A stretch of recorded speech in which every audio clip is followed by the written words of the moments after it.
concern. Really appreciate.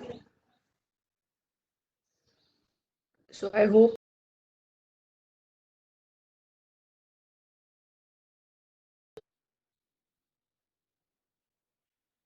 great. Thank you.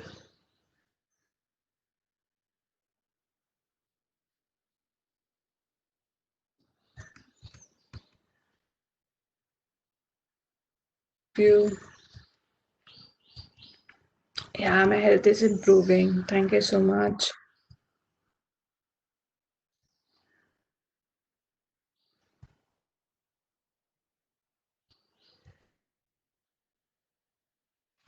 Okay, unfortunately, what is happening, all of you sometimes mail me or text me that I'm not understanding this, I'm not understanding that. But I hope you understand it is very difficult for me to explain one topic as such whole in on the WhatsApp or an email. So what I would suggest you is you please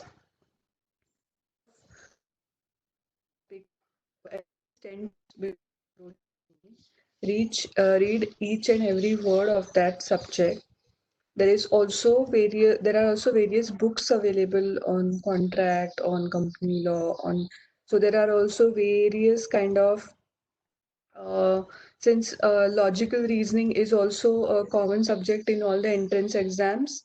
You may have many videos on that, many simulations online, so you can search that, you can start working on that. And then if you're not still able to understand, I'm there, but like I told you, in a limited time or in email or WhatsApp, it is very difficult for me to explain. If it's very easy, I generally respond. But if it is not easy, I'm unable to respond because just imagine how what I'm explaining you right now to putting in WhatsApp is so difficult, right? So that's it from the mails or the. Okay, now today we are going to start with contract indemnity. Okay, we finished what? Yeah, we were on to discharge or termination. We did not finish breach of contract. I remember I explained you.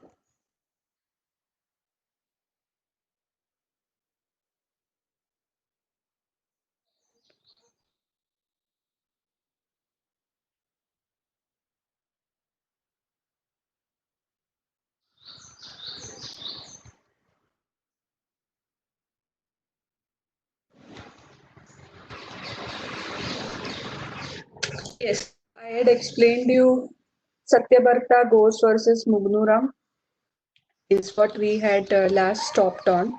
So today I'm going to help you with breach and probably I'll also finish company secretary's regulation. Okay. So any questions only related to the topic which we are discussing? Yes, thank you all for your concern, for your love. Actually, because of that, I'm able to take this lecture. Thank you so much. Um, so I'm going to take now of contract. Now, for example, imagine a situation. Okay, unfortunately, I'll not take all the concepts again and again. Capacity of we have to complete so many things. Okay. Uh, yes. In terms of breach, now, for example, uh, I decided or I had committed that I will take 10 lectures for ICSI. Okay. Now, say suppose for it was for a consideration, everything was fine, and then I fell ill. Like I have, and this is an example. Don't take it seriously. Just an example. So I fell ill, and I say no, I'm not able to do it because I am ill. So here, what is happening?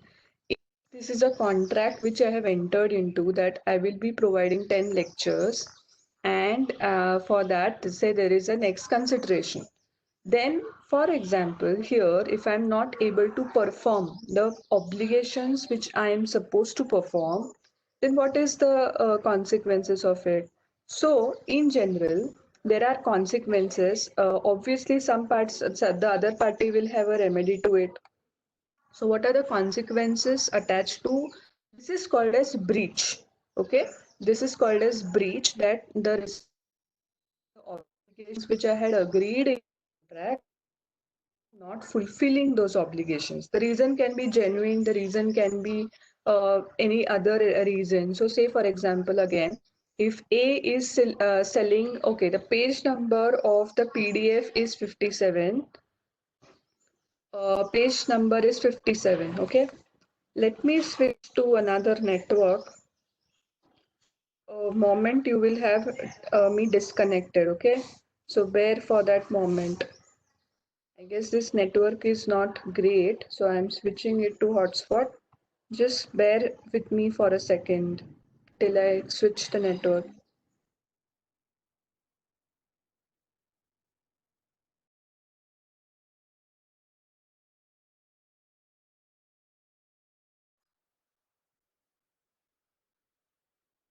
Okay, I guess this is better now. Yes, you're able to hear me, see me? Great. Yes. So A is selling goods to B. Okay. A is selling goods to B. Say 1000 chairs. So 1000 chairs are being sold to B. Now, forget about COVID and all, it is a normal scenario. Now, unfortunately, there was a labor issue at A's end, and it was never, or he did not get the raw material, or he had so much other work that he could not fulfill B's order of 1000 chairs. So, there can be any reason attached to it. So here what happens finally, A does not provide that 1000 chairs to B, say on 20th of June. A does not provide at all. So here what happens is, since A does not provide and 20th June has happened, say for example. So A has not provided the 1000 chairs to B on 20th of June. Now, what is this called as? This is called as breach of contract, where A has not fulfilled his obligations. A has not fulfilled the promise of, if we had studied promise, what is like offer, what is acceptance. So it is a promise, it is an assent, right? So here A has not fulfilled the promise of delivering 1000 chairs to B on 20th of June. And this is exactly called as breach. Breach means breach is what? Non-fulfillment of the obligations. Breach is called as non-fulfillment of the promises which a party has agreed. Breach is therefore, it can be actual or it is anticipatory. Now, what is actual? Before 20th June, B asked the progress of the chairs, and A said, "No, I have not got the raw material, and I have still not got the labor and the operations of nobody at A's office is picking up the phone." So it is before the time you know that A is not going to fulfill the promise. So it is anticipation that on this particular 20th June, A is not going to deliver the chairs. So, if you see this anticipatory breach means before the time of the performance has arrived. So, even before 20th June, considering that even on 19th of June or 18th of June, there is no progress from A side, there is no labor, the office is shut or everything. Like you can see that there is no progress happening on the chairs and nobody is picking your phone, etc. So here, even before the time, you know that this is a breach which is going to happen on 20th of June. So 20th of June, the date when the delivery of chair is being decided is not, no, it is not drawing of, yeah, it can be said as drawing of inference, a very good correlation between these two topics. But most of the times, like I told you, this anticipatory breach means you can see that there is no action from the other end, there is no intention. So here you can see that there is no intention of fulfilling the obligation of delivering the chairs on 20th of June. Okay, so anticipatory breach means anticipation. Anticipation means what? Thinking beforehand that this is not going to be fulfilled.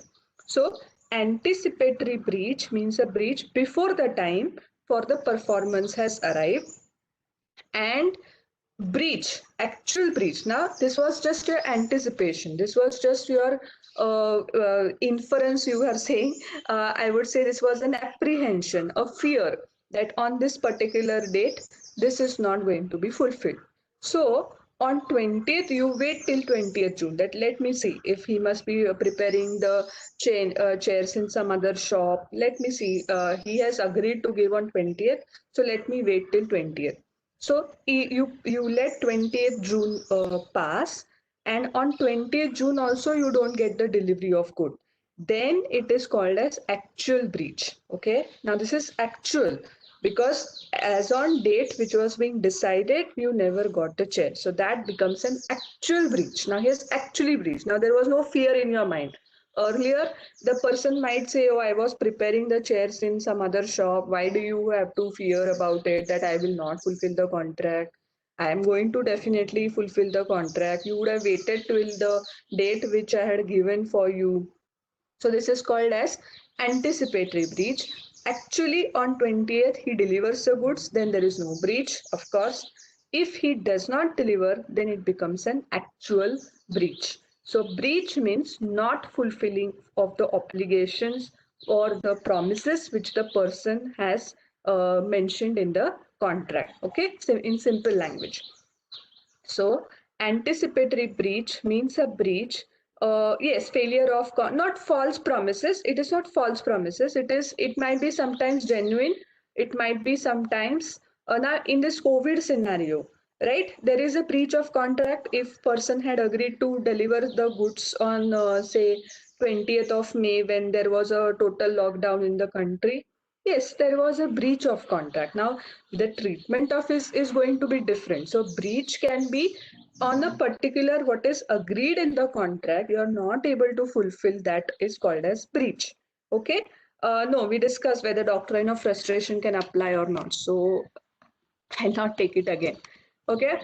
Now, breach of contract may occur before the time for performance is due. Now, as we all know, on say 10th of May, when there was a total lockdown, everybody knew that on 20th May, if somebody has to deliver something, nobody is able to perform. So, may occur before the time for performance is due. So now, even beforehand, you know that this is not going to happen. This may happen when one of the parties definitely renounces the contract and it shows his intention not to perform it, or does seem some act which makes performance impossible. The other party on breach being committed has a right for action of damages. Now, forget about lockdown and everything, but in a normal scenario, the 20th June is what the date decided. And say, for example, due to some personal reasons, A is now knows that on 20th of June I'm not able to perform, or I will not be able to deliver the chairs. So he says that okay, I'm not able to deliver the chairs. So he shows his intention not to perform or does seem act which makes performance impossible.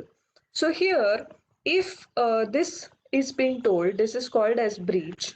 And breach, why I'm explaining this concept in a brief manner, because in real life as well as in theory, breach is a very sensitive subject, very sensitive. So whenever I negotiate contracts on behalf of my clients, these are the clauses which are being most discussed, most debated by both of the sides, and both of the sides negotiate this a lot. So there is a section 73 and section 74 of the Indian Contract Act. Those who are very much interested in knowing further, you can always read that section, that what is breach and then what are the damages and etc. You can definitely go to section 73 and section 74 of the Indian Contract Act. So What are now, okay, I understood what is breach, and I understood that the person has not delivered the chairs. Now, what are the remedies which are available with me? So, A, I can sue for breach of contract immediately after repudiation, or wait till the actual date when performance is due and sue for breach. So, here, when on 20th of June, I see that there is no chairs which are being delivered, I can sue the other person. Sue means to pull somebody in court of law, okay, to drag somebody to the court of law, to take action in terms of like I'm going to sue you means I'm going to take you to the court of law. Okay, so this is what is meant by suing. So I can sue the other party for damages. Now, what are damages? Damages means I'm going to suffer because of the chairs not being delivered. So, say for example, I have an office setup and 1000 chairs was required because I'm going to start my office and my employees are going to come on that particular day. Now, because of this person has not delivered me, I will not be able to make my employees sit. I will not be able to function on particular, say 25th June. I had decided that okay, let's start my operations of the office. But because this person has not delivered the chairs to me, I'll not be able to do that. So my entire operations are going for a toss. My operations are not happening because of the chairs. So here I can sue the person for or wait. Now I know that on 18th June he has not, so I can ideally repudiate the contract, or I can say that let me wait till 20th June and then I will sue this person. So this can be possible. Now, for damages means the compensation. Yes, so the compensation which I'm going to earn because the other person has failed to fulfill his obligations in the contract. So, if the promisee adopts a later course, that is, in an anticipatory breach, sometimes people don't sue because the person can always say that wait till the performance date. It is not that I'm not going to do it. So that's why most of the times people will not go for anticipatory breach. In cases they do go when they know that this is not going to happen and they don't wait for that actual date. But in most of the cases, people will wait till the actual breach happens and then they will sue the other person. So he remains liable to the under it and enables the promisor not only to complete the contract in spite of previous repudiation, but also avail himself for an excuse of non-performance which may have come into existence before the time for fixed performance. Uh, Now, this is we are going to see the cases which are very famous in this areas. Hoster versus Delatour. A hired B in April to act as a courier, commencing employment from 1st June, but wrote to B in May repudiating the agreement. B sued A for breach of contract immediately after repudiation. A contended that there could not be breach of contract before June 1. Held B was immediately entitled to sue and need not wait till June for his right of action to accrue. So this is they are explaining the difference between uh, anticipatory breach and actual breach. Now, this is again a very famous case, Avery versus Bowden. A hired B's ship to carry a cargo from Russia. Later on, B repudiated the contract. A delayed taking action, hoping would change. Uh, B would change his mind. Before the performance date, war broke between Russia and Britain before the performance frustrating performance date, frustrating the contract. Held, A lost his right to sue B for damages for delay. So I hope you get this case as well.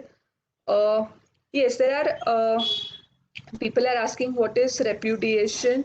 Repudiation means refusal to accept. Basically, in simple language, it means refusal to accept. Okay. Now we'll move on. You can read this Frost versus Knight. I guess I have explained you in detail about the breach. What is breach? Remedies. Now, what are the remedies? Okay, I understand there is a breach. I understand there is an anticipatory breach. I understand what is actual breach. Now, what is the remedies? Like I told you, rescind the contract and refuse further performance. So I can rescind the contract. Then I can sue for damages, like I told you. I can sue for compensation. I can sue for specific performance. What is specific performance? Like I told you, if you remember in the earliest lecture series, that I want a typical bungalow. Now that bungalow is not available, and that person is saying, no, I'm not going to give you this bungalow. I can sue that person for specific performance, meaning I can say, no, I don't want money. Money is not going to help me. Give me the same bungalow. I want the same bungalow. So that is what is suing for specific performance. Suing for an injunction. Now, what is this injunction?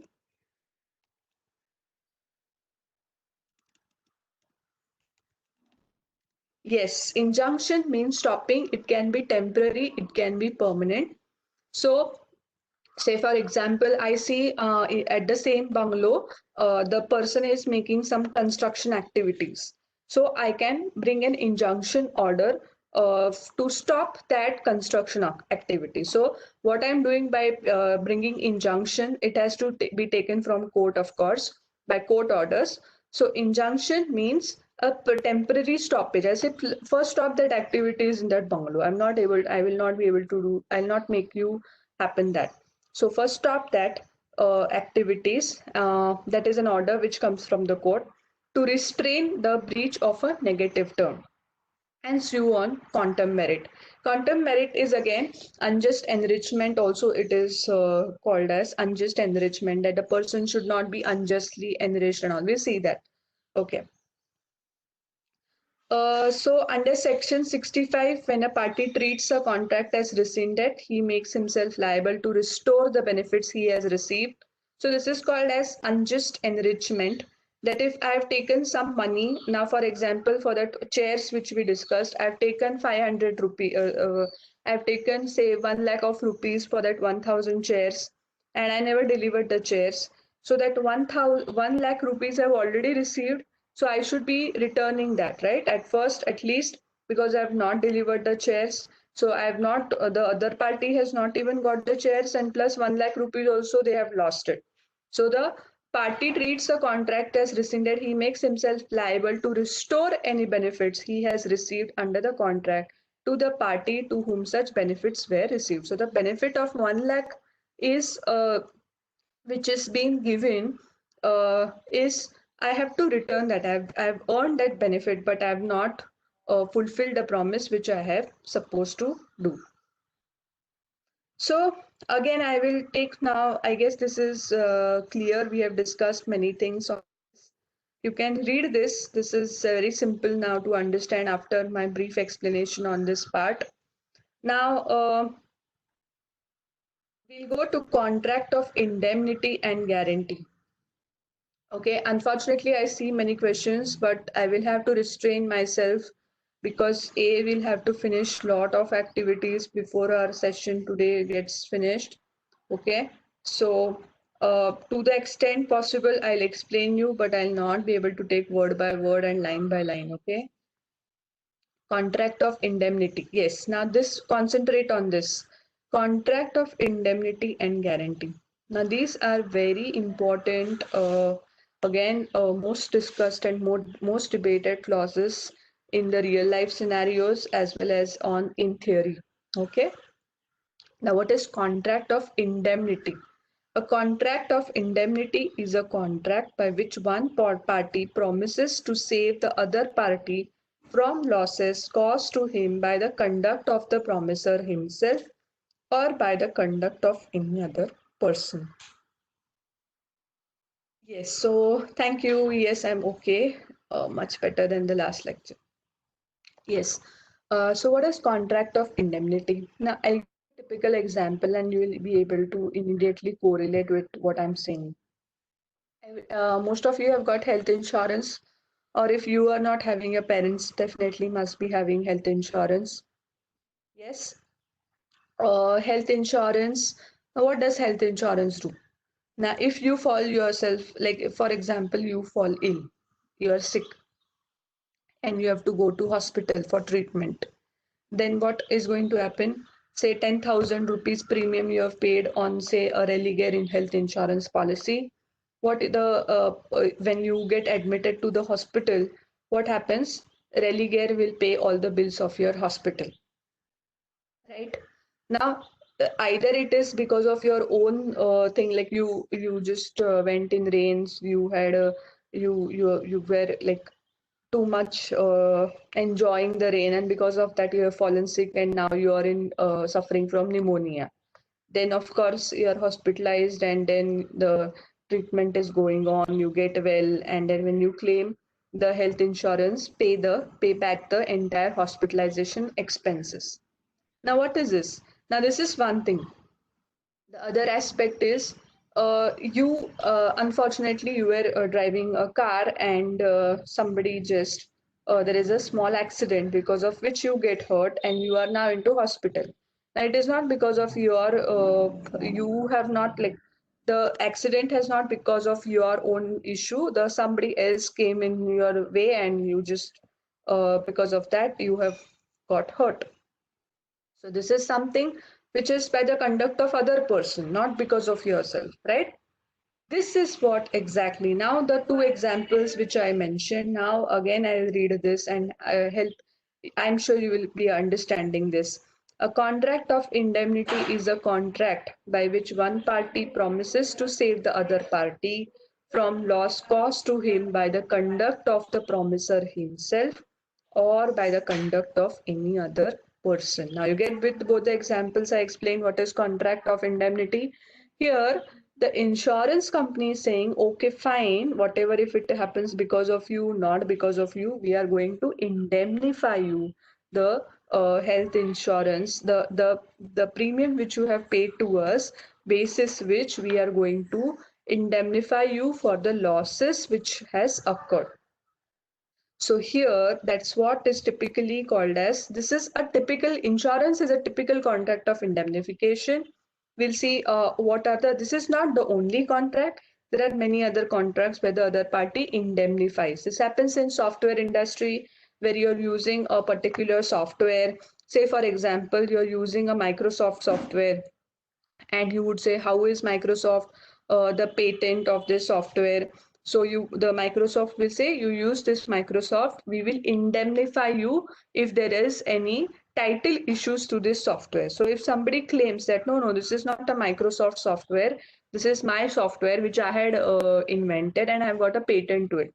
So then the other party is going to sue you because you are not using a right titled software, right? So here Microsoft is going into picture, and they say, if that party is suing you, no, don't worry, we are there. We will take care of it because we are the rightful owner of this software. So such contracts are highly debated, highly negotiated, because here the promise is to save the party from loss caused to him by the conduct of himself or the conduct of other person. Now, also remember the doctrine of privity of contract, which we have studied, right? Where there can be only two parties involved. The tire case, you remember, where there was a contract between the wholesaler and the retailer, and the retailer sold the tire at a lesser price. And we studied about what we say is, yes, somebody can write in the chat box till the time I write. You remember? Yes, contract of privity, where the other party cannot sue you because they are not party to the contract. But this is a special case. Here, indemnification is a special case, and that's why it is a very debated concept. Very debated concept because conduct of any other person. So any other person is also covered here, and that's why this contract of indemnities are special contracts. So A agrees, A contracts to indemnify B against the consequences of any proceedings which may take against B in respect of certain sum of 300 rupees. This is a contract of indemnity, may be express or implied. The later will be inferred from a particular case. The person who promises to indemnify to or make the loss good is called indemnifier, and the person whose loss is going to be good is called is indemnified or indemnity holder. I guess simple to understand. A contract of insurance is an example of contract of indemnity according to English law. In consideration of premium, the insurer promises to make good the loss suffered by the assured on account of destruction of fire of his property insured against fire. So then Indian Contract Act, the contract of indemnity is restricted to such cases only when the loss promised to be reimbursed is caused by the conduct of the promise or of any other person. The loss caused by events or accidents which do not depend on the conduct of any person, it seems, cannot be sought to be reimbursed under a contract of indemnity. So this is the answer to your question. A contract of guarantee is a contract to perform the promise or discharge the liability of a third person in case of this default. So, this third person is very important. Discharge the liability of a third person in case of default. The person who gives the guarantee is called surety. Now, what is now? If I have to explain you what is guarantee, I'll give you again a very simple example. Now, people take a loan, right? People take a loan. Now, for example, if I've taken a loan, what will the bank say? Okay, either give the mortgage of the property which you are purchasing, like the flat, say for example, or they'll say, okay, make your parents guarantor that you will pay this money. What is this guarantor? Guarantor means here, if I fail to repay the money, then the person, you remember contingent contract we discussed, right? Contingent contracts, event which is in the future, which may or may not happen. Yes, that time we discussed about this guarantor thing. If I fulfill the loan, then the guarantor or my parents will not come into picture. But if I don't pay the loan, then they are going to come into picture. So the person who is guaranteeing, this is very important. The person who gives the guarantee is called surety. The person for whom the guarantee is given is called principal debtor. And the person to whom the guarantee is given is called a creditor. So here, who is the creditor? Tell me. Bank, me, and my parents. Now help me. Who are the persons over here? Yes, who is bank? Creditor. Yes, bank is the creditor. Who am I here? Perfect. Who am I? Yes, I'm a surety or a principal debtor. Check, check, check. Some are saying surety. Yes, I'm the principal debtor. And the person who gives the guarantee is called surety. So my parents will become here the surety. The person to whom the guarantee is given is called principal debtor. I am the principal debtor.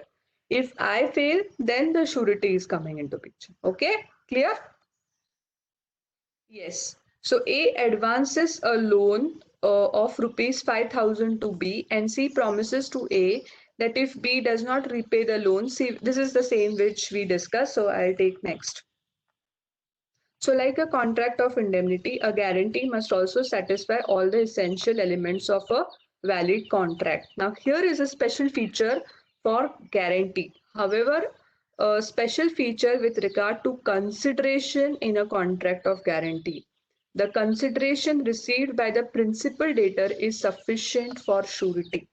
Now here, this in order we studied about consideration, right? And then we also studied that this is a exception. Now, what is this exception? Now here, between my parents and mine, there need not be any consideration flowing. There need not be any consideration flowing. Whatever the bank has given loan to me and I am going to repay is the consideration between me and bank. So that is enough for the surety. Okay, and that's why if you see nobody, and you should also be very specific when somebody says, okay, would you be my guarantor for this particular loan transaction? Please assess the situation, please weigh the situation, because if the principal debtor fails to repay, then the surety becomes the guarantor becomes the person who has to fulfill that loan, despite he has taken it or not taken it. So any benefit is flowing to him doesn't make a difference. He has to pay the loan if the principal debtor fails to pay that loan. Okay, now we are going to see the difference. In contract of indemnity, there are only two parties, indemnifier and indemnity. There are three persons, guarantor, like surety, principal debtor, and the creditor. In the contract of indemnity, the liability of indemnifier is primary. Now we understand here it is primary. Liability of a surety is secondary. Like I told you, if the first person fails, then only the guarantor or the surety comes into picture. The indemnifier need not necessarily act at the request of debtor. The surety gives guarantee only at the request of principal debtor. So I have to request that, okay, can you be my guarantor? Then only there is a guarantor. There is a surety involved. In case of indemnity, the possibility of any loss happening is only a contingency against which the indemnifier undertakes a liability and undertakes to indemnify. In case of guarantee, there is an existing debt, the performance of which is guaranteed by the surety. So here they've guaranteed, if this person fails, I am going to help or I'm going to come into picture. So I guess this is easy. Now we'll go to the law of agency. So that I want to start and finish today the CS regulations. Now we see what is an agency. Now agency again, we studied about partnership, right? We studied about partnership. Partnership. This is page number. We are going in the same page. You have to just scroll it down. So here law of agency is where now we saw that all the partners are the agent of partnership firm and each other, agents of each other as well. What is this agent? An agent is a person who is employed to bring his principal into contractual relations with third parties. So this is I'll help you with a simple definition. I'm a farmer. I am having jackfruit. I sell jackfruit. Okay.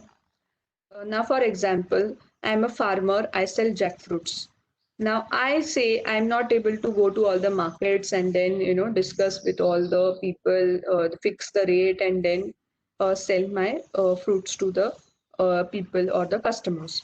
Now, I say that, okay, I appoint person B and I tell him and say, okay, you go to the market, deal with all the vendors and make a bulk purchase, bulk sale order, make a bulk sale order. We can sell this jackfruits in bulk. I tell him that don't sell per jackfruit, which is say 1 kg. You should not sell it before below 500 rupees, say for example. So I make this person go to the market and say that, and then this person goes to the market. Now he says that, okay, I'm selling jackfruit, but I will sell the jackfruit at 600 rupees. I'll not be able to sell it anything below than 500 rupees. Now here the person is selling on my behalf, right? He's going to the market showcasing that he has got the authority, he has got the jackfruits, and he is selling that jackfruits at a price of 600 rupees. Now this person is what is called as an agent. He is an agent of mine where I am equipping him with some authorities and some obligations that don't sell the jackfruits below 500 rupees. He is acting in front of other people as if he has jackfruits. He can sell that jackfruits. Basis what? The authority which I have given him, that you can sell these jackfruits. Yeah, I know those are costly jackfruits because those are organic. So this jackfruits he is going to sell on my authority, on my price guidelines, on the kind of equipments which I am giving him is all this. You have to sell between only these terms or parameters. Okay, beyond which you cannot go. So this person becomes my agent. Okay, this person becomes my agent, and I become this person. I become a principal because I am the person who is actually responsible for, the other person is my agent. So this, you get the difference and understanding of who is an agent and who is a principal. Okay. So during the period that agent is acting for his principal, so he is acting for me, he is clothed with the capacity of principal. Okay, so here he is going to the markets, treating him as if he is the owner of the jackfruits. He has got all the jackfruits, and he is committing with to the other persons on my behalf that I'm going to sell you so many jackfruits and likewise, and he makes a deal. Okay, a contract of agency may be express or implied. So this is, but consideration is not essential element in the contract. Please note, this is again an exception for the consideration portion. In case of agency, consideration is not, may or may not be there. Obviously, the agent may not do it free for me. He will say, okay, give me commission if I sell so many jackfruits, right? But beforehand, it is not necessary that he has to kind of have some amount or consideration flowing. So it is not necessary, but yes, there can be some consideration involved. Then express agency. And a contract of agency may be oral or writing. Now here I am making an oral, so it is still binding, right? Or it can be in a writing form.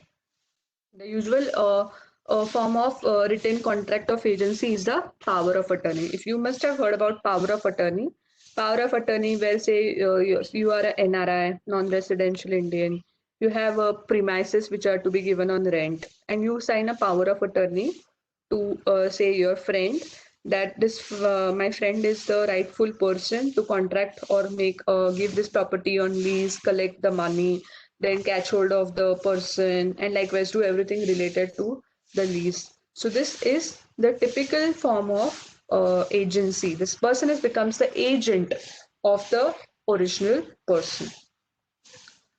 Then there is an implied agency may arise by conduct, which we are going to study. Agency by estoppel. Now, what is estoppel? Estoppel is a, so there are various doctrines in the legal field. Now, what are these doctrine? One famous doctrine is doctrine by estoppel. Estoppel means to stop. Estop means to stop the person. So agency by estoppel. So estoppel arises when you are precluded from denying the truth of anything which you have represented as a fact, although it is a fact.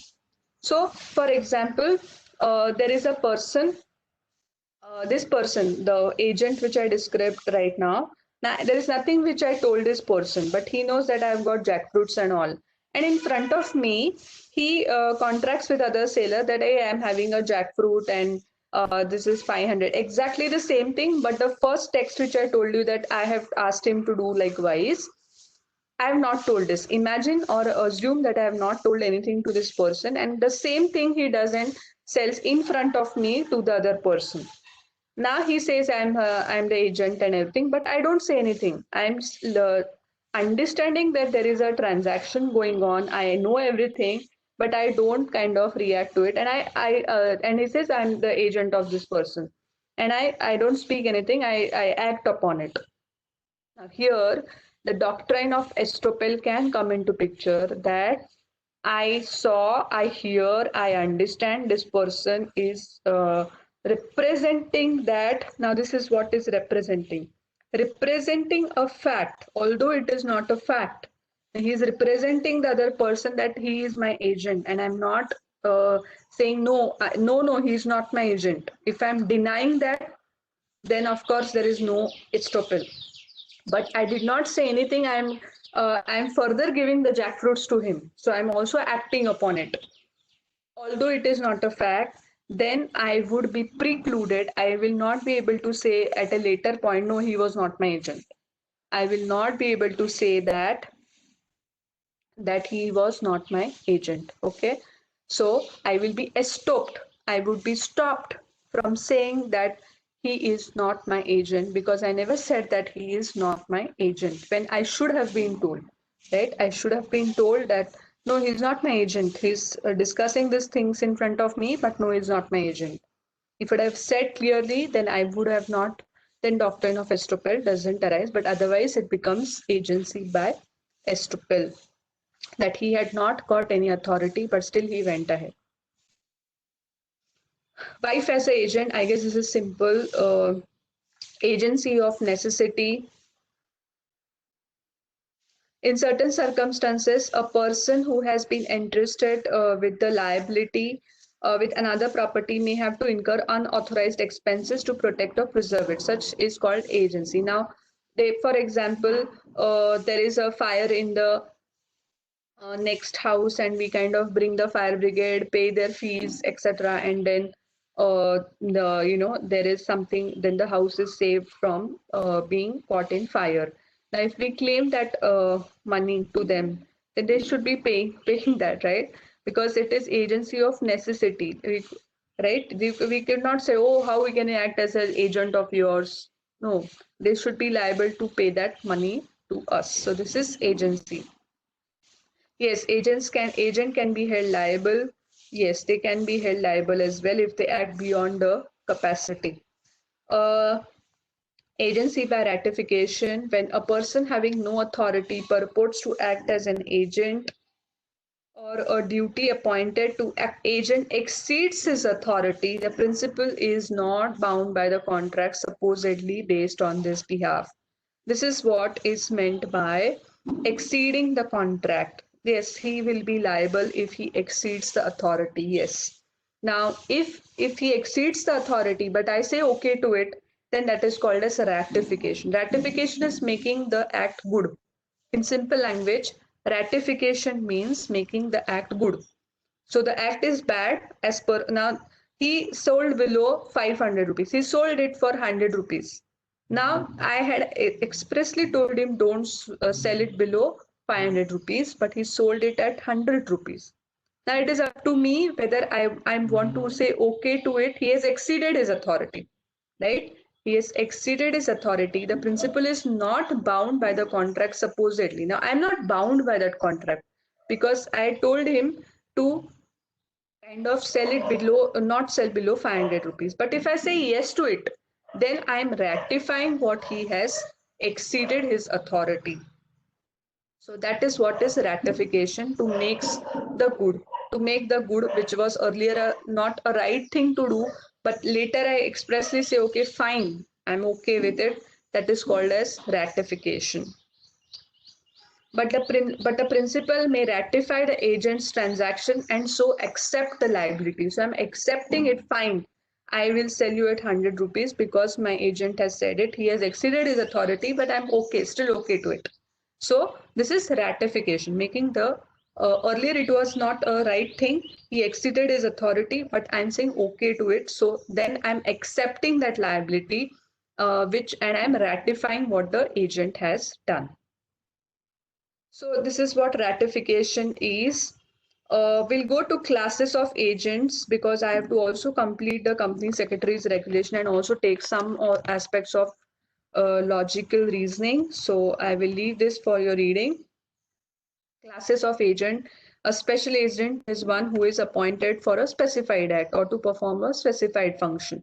So a particular, like a specific power of attorney means what? A specific power of attorney. I may have hundreds of properties, but I'm giving a specific power of attorney to you with respect to a flat in Mumbai. So this is a specific agent. This agent is specific that he can only deal with the flat with respect to which I have in Mumbai. He cannot deal with the flats which I have in, say, Delhi or some Uttar Pradesh or Karnataka or some other area where I have got a flat. He is not authorized. He is only to act on behalf of my flat in Mumbai. So that is called as a special agent. General agent is again, like I told you, general power of attorney. When I am, say, a person resident outside India, and then again I give him a general authority that whatever flats which I have in India, you deal with it. So this is a general authority. There is no specific that you only for take care of Mumbai. I say, okay, whatever is my property in India, you take care of it. So that becomes a general agent in simple language. Sub agent, I guess it's simple that the agent appoints another agent as his agent becomes a sub agent. Mercantile agent having in the customary course of business of such authority either to sell or goods or consign goods for the purpose of sale or to buy goods or to raise money on the security of goods. So basically brokers, commission agents, auctioneers all do fall in the category of mercantile agent. So basically something related to goods. Factor. A factor is a mercantile agent employed which have been placed in his possession or contract to buy the goods for his principal. So this is a special feature that who is a factor. He is the apparent owner of goods in his custody and can sell him in his own name and receive repayment payment of goods. So I have goods lying with me in my godown and I'm selling it because though it's not I don't own those goods, but I'm selling it because I have it in my possession. So that is what a factor is. So he has insurable interest in goods and also a general lien in respect of any claim he may have arising out of agency. So, say for example, I've got all the goods with me in my custody. Now, I'm the agent. The principal does not give me the commission which he had agreed. Now, what I can do is I'll say, okay, I'll not give you these chairs which I have with me until you pay my commission. So this is called as lien. So I'll say first pay my commission, then only I'll give you the goods. So this is what a factor is.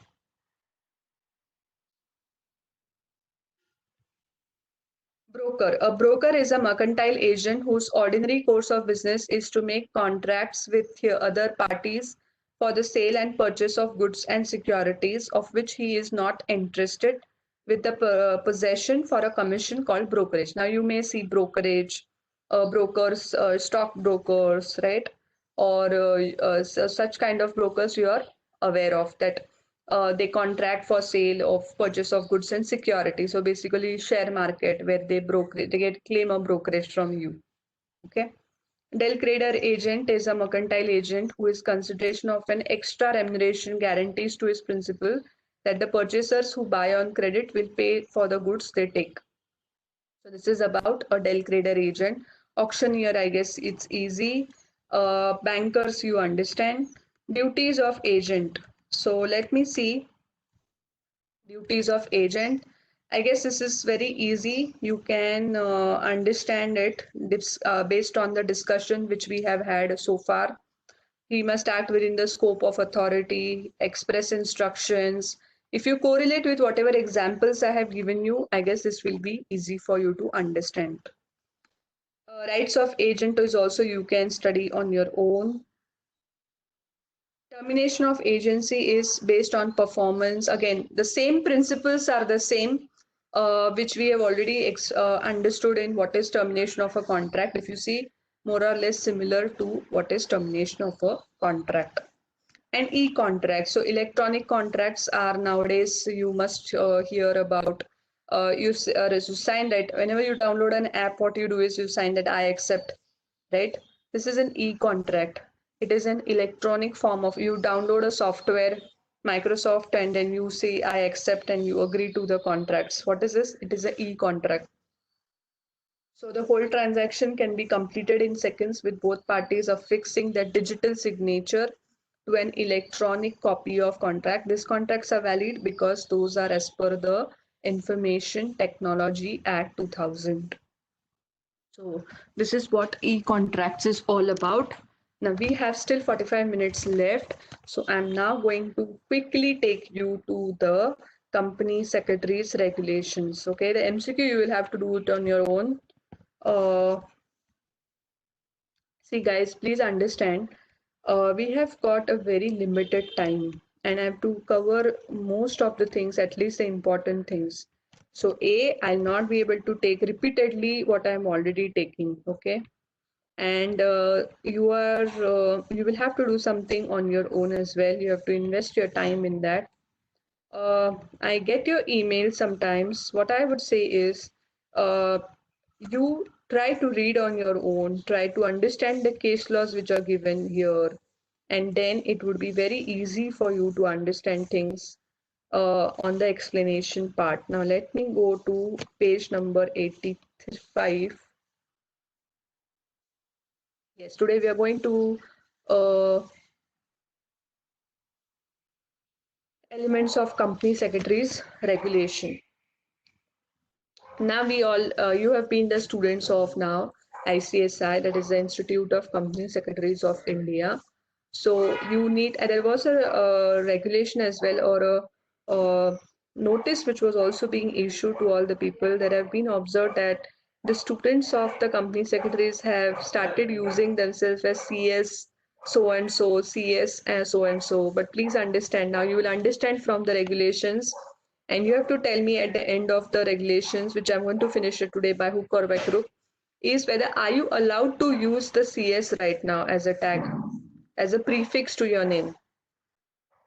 Yes. Okay, great. All of you are already understood you cannot. Can I use CS prefix to my name? Yes. Yes, I'm a fellow member of the Institute of Company Secretaries of India.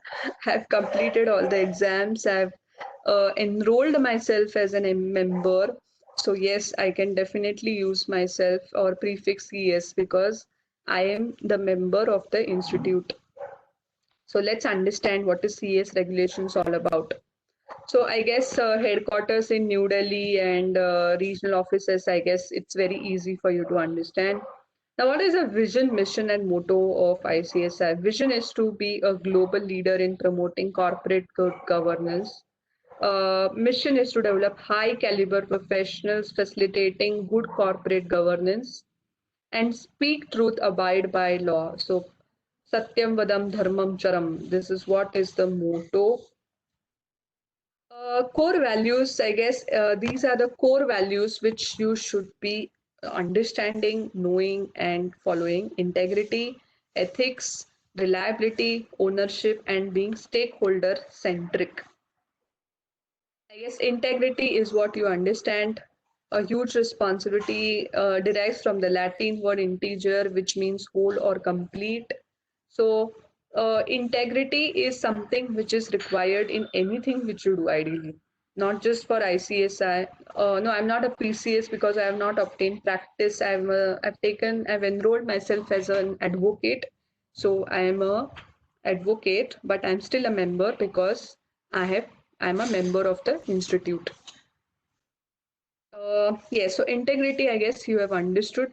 I don't think there is something more to explain on this. Ethics has originated from a Greek word ethos, which means character or customs. Ethics, we always say that the ethics have gone down, and ethics people are. So, say for example, if a person takes a bribe and fulfills or certifies a particular form, whether he is said to be ethical, yes. Whether he is said to be ethical, no, he is not said to be ethical because he has taken bribe from some person to certify a particular form. So he is certainly not ethical. So whatever is consciously right is ethical, whatever is not is unethical. As simple as that. Being stakeholder centric, so there are various stakeholders, like for example, the creditors of the company. If you are a company secretary of a particular company, you have got various stakeholders. Who are your stakeholders? Your directors are your stakeholders, your creditors, your stakeholders, government is a stakeholder, the shareholders are the stakeholders. So all these are the people who are whose interest you have to protect. So those is called as being a customers. Yes, customers are also involved. Reliability. Reliability is an assurance of quality of service and commitment. Reliability is a core value reinforced by stringent processes, especially focusing on quality of service, predictability, and reliability. So that's why you should be reliable, right? That okay, when you go to this person will give you the highest form of services, whichever is possible. So this is reliability. Ownership is you understand that you own something. Ownership is not just about owning a possession or a property, right? Its ownership means I take the ownership of responsibility. It's similar to responsibility, accountability, and empowerment. So it is that, okay, I take this as I'm the owner of this particular compliance and I will do it. So ownership is not just about possessing a property, it's a core value. Yes, I'm an advocate and CS as well. That's right.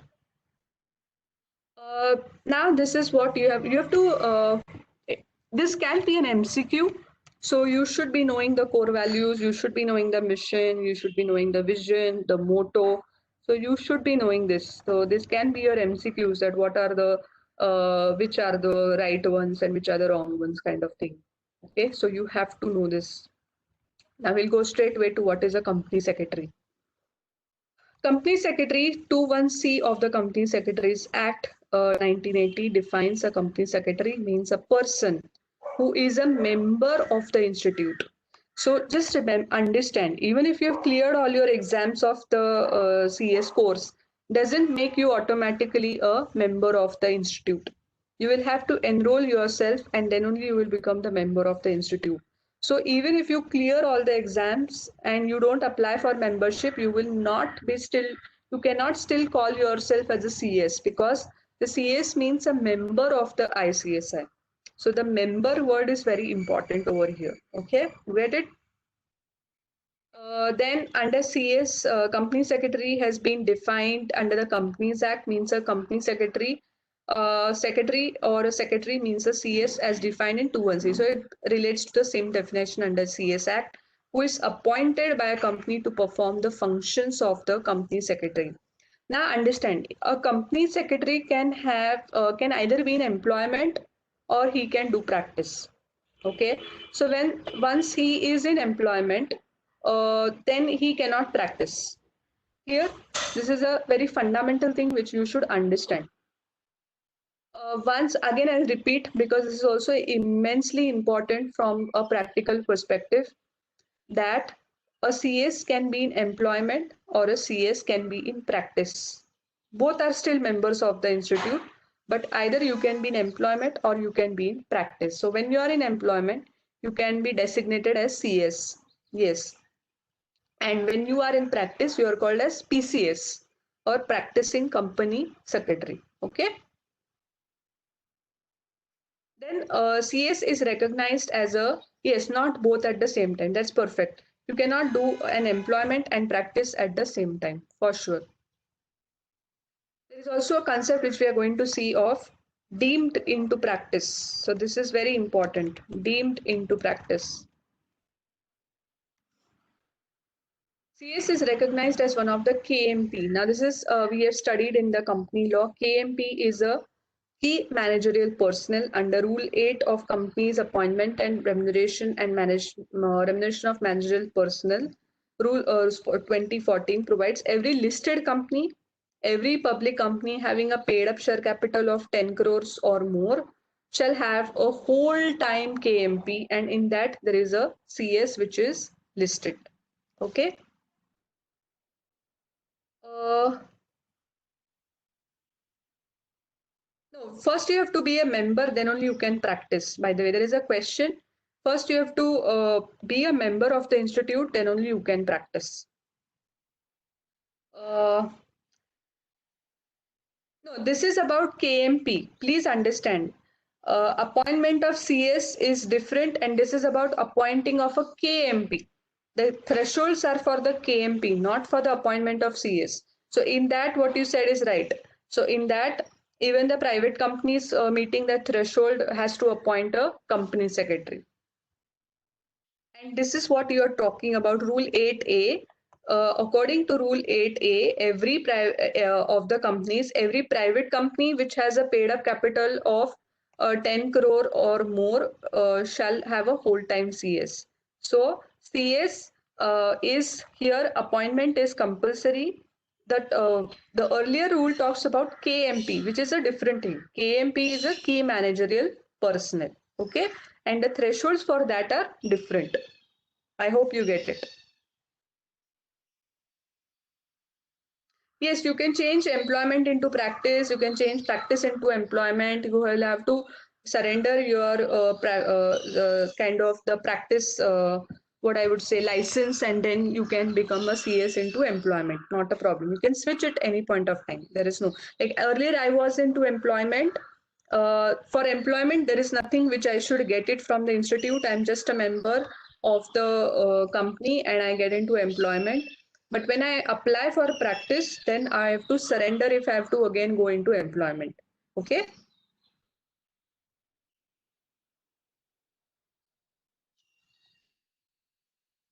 Okay, then we saw about functions. Now, what is the function of a CS? To report to the board about compliance with the provisions of the Act, rules made thereunder. Then, of course, ensure the company complies with the applicable secretarial standards. Now, there are standards which have been set by the Institute of Company Secretaries of India, and that is okay. There are many questions that what is KMP and what is CS. So, try and understand. KMP is a key managerial personnel appointed by a company. There are different thresholds for that. And CS, if any company whose paid up capital is more than 10 crores of rupees, be it a private or public, has to appoint a company secretary. And that is what we call. Now, it can be a scenario that if you see the thresholds of KMP, what are the thresholds? It has to be a listed company. So, any listed company, the CS has to be there, but it will be treated as KMP. Now, the CS appointed here will be treated as key managerial personnel. So every listed company, every public company having a 10 paid up share capital. Now, if you see, there is no private company which is being mentioned in the appointment of KMP. Are you understanding that? There is no mention of private company in the KMP. So please understand this. KMP is mandatory. You need to have a KMP, a designated KMP. If you are a listed company or a public limited company having a paid up share capital of 10 crores. So then the CS becomes the KMP.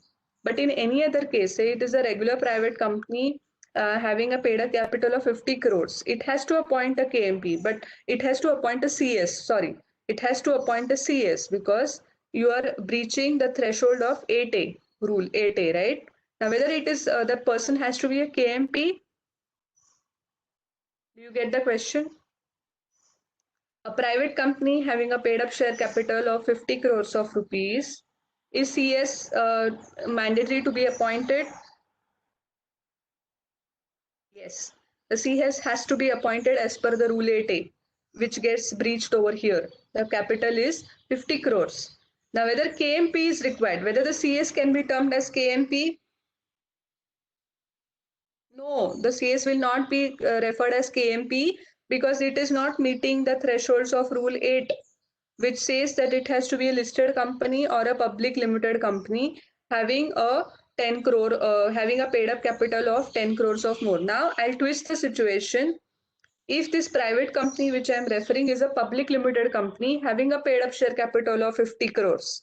Now, tell me whether CS is required to be appointed? Yes. Whether KMP? Yes, KMP is also required because it has breached the threshold. You get this? Both scenarios? I hope this is clear. Duties of company secretary to provide all to the directors of the company collectively, individually, such guidance. Now, the guidance is required. So, all the guidance with respect to so basically, you are the key resource person of on any law, compliance, company law. So that's why this is the duty of the CS to help the board of directors that this is a law, this is a requirement. So before that, you should be knowing what is a law, what is an interpretation, what is how it becomes applicable, and likewise to obtain approvals from the board. So we saw in the Companies Act that there is a board approval required. Sometimes there is a shareholders approval required or a government approval required. So you have to help getting those to represent before various regulators like the income tax or the MCA or any other authorities to assist the board in good corporate governance to discharge the duties and as duties may be assigned by the board from time to time. So these are the duties of the company secretary in employment. Now, what is company secretary in practice? Now understand this, because this is again a deeming thing which comes into picture. Because even though if you have not applied for the practice, like you've not applied to enroll yourself as a practicing CS, but you found to be doing this, will be, you will be called as deemed to be in practice. So even though you have not enrolled with the institute for obtaining the PCS certificate, that is a practicing CS certificate, but you are doing this, you will be still be termed as deemed to be in practice. Okay. And the institute will say you are doing all these things, why we should not call you, or why have you not obtained the PCS, or why have you breached this provision, and show cause can be issued by the Institute of Company Secretaries of India. So when is this? CSP is company secretary is who is deemed to be in practice. So here, even though you have not applied for the practicing membership certificate PCS, but you will be deemed to be in practice if you are doing all these things. Okay, so this is a very important provision. There is no duration for PCS. You get enrolled yourself as a member, then you can immediately apply for certificate of practice. Okay. PCS are, it's a common terminology, practicing company secretary in practice, those are synonymous. Okay. So general colloquial word which is used is PCS, that I'm a PCS. If I have to say, then what it is means is I'm a practicing company secretary is what you mean by. Okay. We have to do first practice and then employment. No, you can be directly in the employment, you can go for practice, that is all up to you. Okay.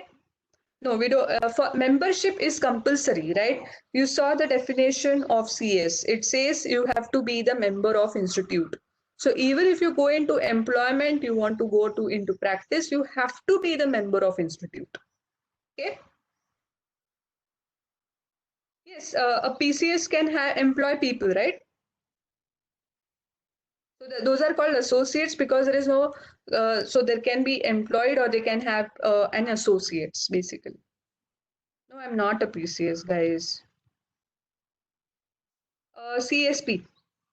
As per section 25, we studied this. Now, how you're going to be deemed into practice. Now, you have to remember all this, because this can be a question where they might say that a person A is doing all these things. Now, whether he is deemed into practice or not. So, there can be a FAQ on this. So, you have to remember this. Engages himself in practice, then orders or offers, performs services related to promotion, forming, incorporation. Offers or perform services can be performed as a share transfer agent in issue house, a share broker, a secretarial auditor, or consultant. An advisor to company management, issuing certificates, holds himself. So I am not a CS. So that's what I asked you in the beginning, right? You're not a CS, but you hold yourself out saying that I am a CS. Whether you would be deemed to be in practice, yes, and the institute may show cause you that you are not holding, you have not cleared your exams, you are not a member of the institute. Why are you holding yourself out that you are a CS? And why should not the institute kind of take action against you? So this is what then we are going to see. These are the areas in which the CS generally, so you can represent before SEBI, RBI, NCLT, National Company Law Tribunal, NCLAT, that is National Company Law Appellate Tribunal, of course, RERA, stock exchange. So all where you can represent your clients, you can do that. So as like an advocate represents his clients in the court, all these forums, you as a company secretary in practice can represent their clients in front of NCLT, NCLAT, RBI, SEBI. So all courts know, in court CS can't represent unless it is National Company Law Tribunal or NCLAT. So this is where the practicing company secretaries can appear on behalf of their client. Okay. Now, company corporate governance and secretarial services. I guess what are the corporate secretary governance services and what are included in the corporate secretarial services. Great.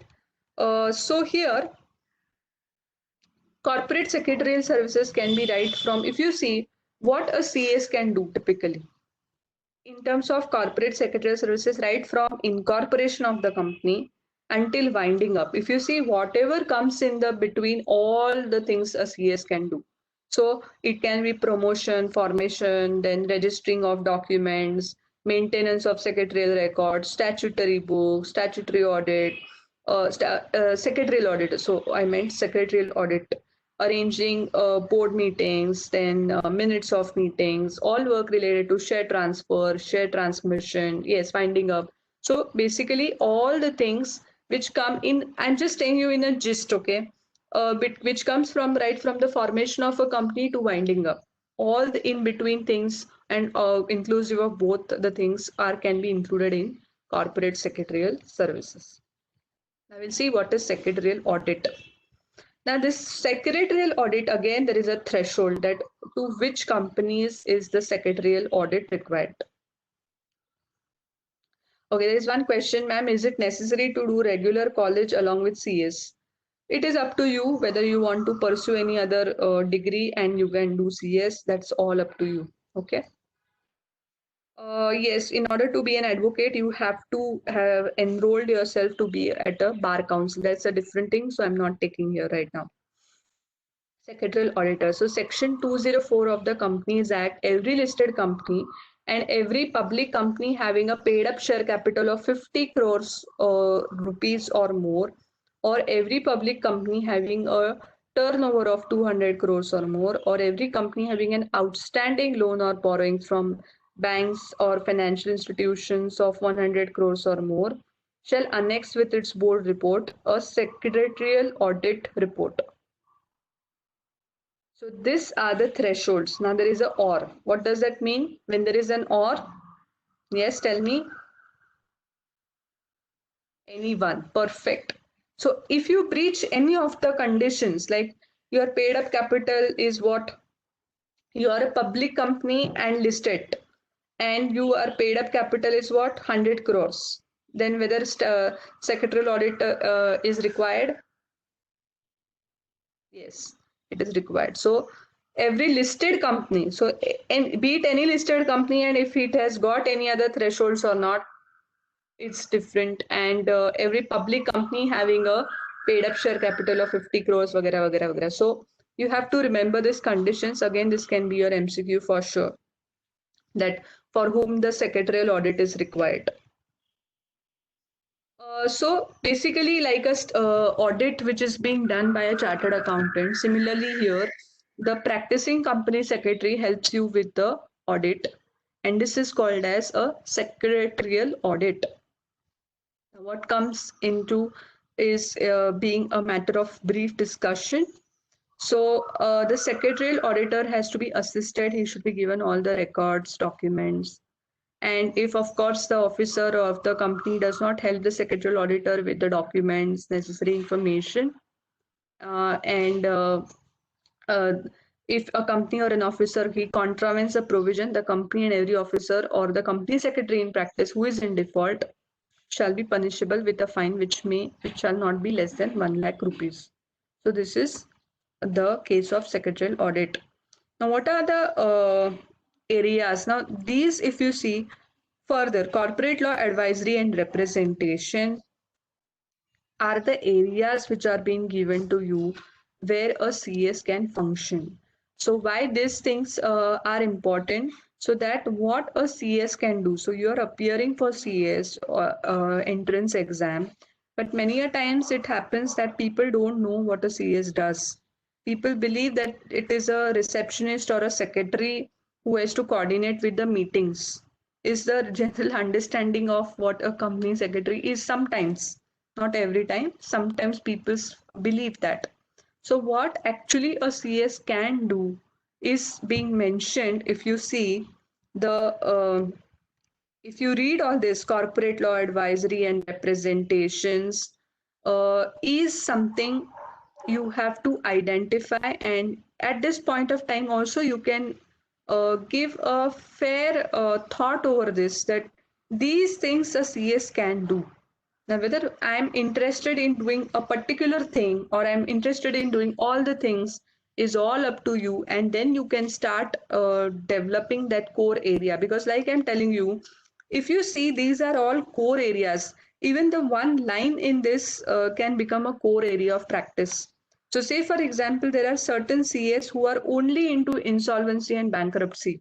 So they are only working with reference to the cases of insolvency and bankruptcy. So, like I'm telling you, this is all these are areas in itself for practice, and there is a gamut of things under this particular subject. Okay, so these are the understanding for you that what a CS can do, like what all advisory representation, when we are saying what all a CS can do. So the CS can work in insolvency, foreign exchange man. So there are some CS who are only into foreign exchange management act, or we typically called it as in short form as FEMA. So some CAs are only into FEMA, okay? So environmental, labor law. So some CAs are only into labor law. So like I told you, these are gamut of things and in itself. So either you can do all of things, you can do one of things when you are into a practice. Yes, mergers and amalgamation, setting subsidiaries, competition law, real estate, arbitration, drafting of legal documents, representing before NCLT. This is all what we have discussed. So it can be only representations, okay? Then arbitration and conciliation. So acting as an arbitrator, advising on arbitration negotiations. So this is what a CS can do. Then financial market services, so public issue, listing, securities management, buyback, private placement, syndication. So these are all the areas of practice typically what a CS can do. Or if he is into employment, he can still do certain things. Okay, like he is now helping to the board or the company which has appointed him as a CS. Okay, takeover. So takeover code and insider trading related, securities, taxation, international management services, corporate communications and public relations, HR related, information technology. So if you see, these are all the areas in which either if you're into employment or if you are into practice, you can work with all these areas depending upon what's the scope of what you want to do. And what, of course, if you are into employment, then you will have a scope, like you can still be an HR head, right? You can be a HR head. Why a CS can't be an HR head? Yes, a CS can be a HR head as well. So the CS can help in compliance with cyber laws or information technology, all these things. So you can go through this and understand what a CS can do. Okay. There's nothing best. I would say there is one question: what according to you is best? It all depends upon what is objective you want to do, what area or liking you have.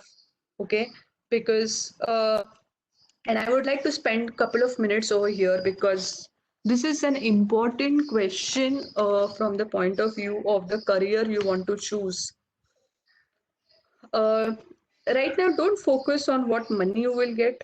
You are a student right now, and we always remain a student. But at the time when we are into indulging knowledge, our focus should be what is our liking. Like, for example, if I don't like tax laws, now for exam purpose, I will have to give the exam of tax paper and I will have to clear it. But I may choose that no, I'm not interested in tax. I'm doing it for exam purpose. A basic knowledge is enough for me. I don't want to do further practice in tax. Fine, no bar.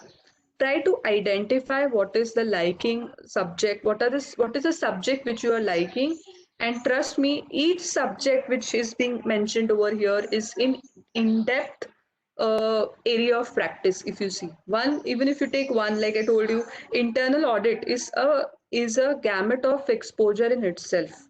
Okay, so try and identify what is your core liking and basis which you can expand that the knowledge wise, and don't worry about what money I will get. Right now the focus should be on what knowledge I can get and not what money I can get. See, money falls into place if you have sufficient knowledge. If you have knowledge, you will be able to take it ahead. But even if you get a job and you don't have knowledge, obviously you will have to face the consequences if you are not able to fulfill the role of a company secretary, right? So what is important is you have to focus on getting knowledge. Okay, please. Okay, now I guess by this we complete the CS regulations. We have also finished contract. Now I'm going to jump. We have left with 8 minutes, and I'll also take some portion of logical reasoning. Let me take that.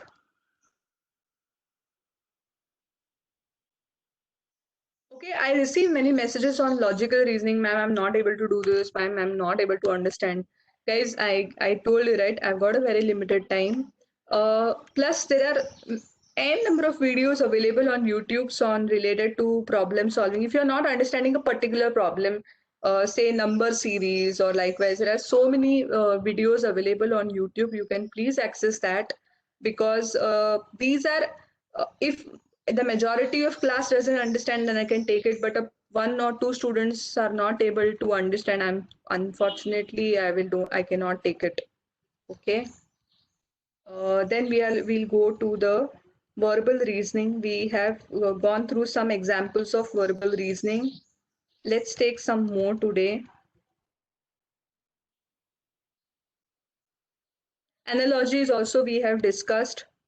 Assertion and reason. Let's take this. No, we finished this as well. Blood relations. Yes, we studied this. Decision making, I guess we have not studied, right? So yes, okay, we'll take this. Decision making. So decision making is a process which is an outcome is derived by evaluating and analyzing the given information. The objective of decision making is to reach a specific conclusion from the given data or given set of conditions. Now, this decision making is a very important chapter because you will have to take a lot of decisions in your life from a what I would say professional perspective, your personal perspective, and how do you take a decision. So sometimes you may have data available with you, right? You have a data available with you. Basis the data, you will have to arrive at a conclusion, and you will have to take a decision that okay, this is what the decision should be. Now, this is an example of directions for questions 1 to 4. Now, say for example, this is again you need a pen and a paper, and it will be easy. And you will have to. This is a problem which is given to you that this person has got this vote, and this person has not voted, and this person has voted, and then what is the decision which you have to take? Whether there is a now, for example, I'll give you a realistic question or a poser. Now, in the meeting, we discussed about board meeting and we discussed about quorum, right?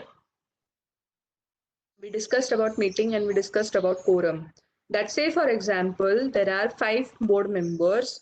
2 of them are present at the meeting. One of them is absent and he is sick. The other person is on phone. Now, what is a valid quorum? What? Yes, what? What is a valid quorum and how? How have you arrived at that decision whether this is a valid quorum? So I said 2 directors are present. One is ill, so he has not joined the meeting. The other person has joined telephonically. Yes. So I see many answers to this question. So this is how you have to arrive at the decision. Okay. Telephone is counted as quorum? No, telephone is not counted as quorum. I have discussed this. It is only audio visual, not telephonic. So I hope you get this. So such kind of things you should first understand, illuminate, and then you can come to a decision. Okay. So here, if we have to take this example, let's see. Krishnapuram's town council has exactly 3 members, Arjun, Karan, and Bhim. During 1 week, the council members vote on exactly 3 bills, a recreation, school, and a tax bill. Each council members votes either for or against each bill. The following is known. Now they've given you certain facts, and based on that facts, you will have to arrive that how many votes that bill has got. So each member of the so they have given you the facts. Like I told you, right, that telephonic conferencing is not allowed. It has to be an audiovisual method for a board meeting. So that is how you have to derive your conclusion, and then you can take a decision basis that. So exactly two members of council vote for the recreation bill. So you have to count it. Recreation bill, two members. One member for tax bill. One member. Arjun votes for recreation bill. Now you have to tally that. Now recreation bill, they say two members. Now one of them is Arjun. You get this. Current votes against recreation bill. So obviously, who has voted against the who had voted for the recreation? It is Beam, right? So Arjun and Beam has voted for the recreation bill. Yes, and Beam votes against the tax bill. So now who has voted tax bill? How many? See, every exactly one member. So who is that one member? It can be either Arjun or Correct. Yes. So likewise, you will have to identify. So these are the set of facts which are given to you. You have to make a tally of it that this two votes, then one person has voted, one person has not voted. So then who remains? So this is how you are going to arrive at your decision. Do you find this very difficult? I don't think this is very difficult. You will have to put a paper. If you have a paper in front of you, this is a very easy, it's actually very easy problems. Only the thing is you will have to apply mind. Sometimes there is a too much of text and then you feel, oh, it is a very difficult thing. No. If you go and solve that, it's very easy. These are very easy set of questions. Only if you concentrate and then draw one by one, it will be easy for you, but it is not difficult. I see in the chat box many are saying, ma'am, it's very simple, very simple, very simple. So this is how it is. You can solve these questions and check what answers you are able to get. It's like a set of facts which are being given to you. You have to assemble those facts and then you have to arrive at a decision. Okay.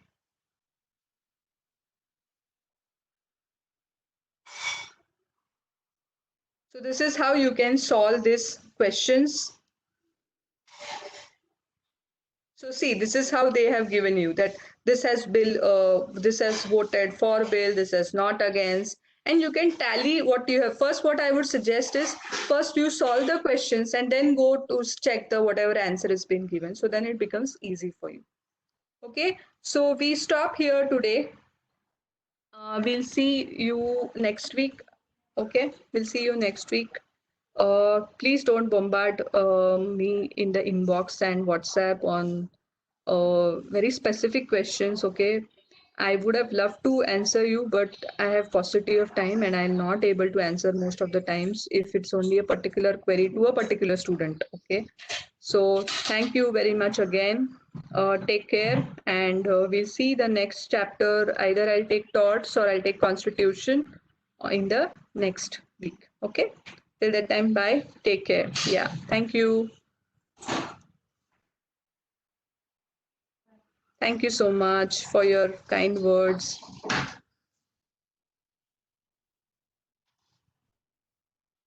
Take care. Bye.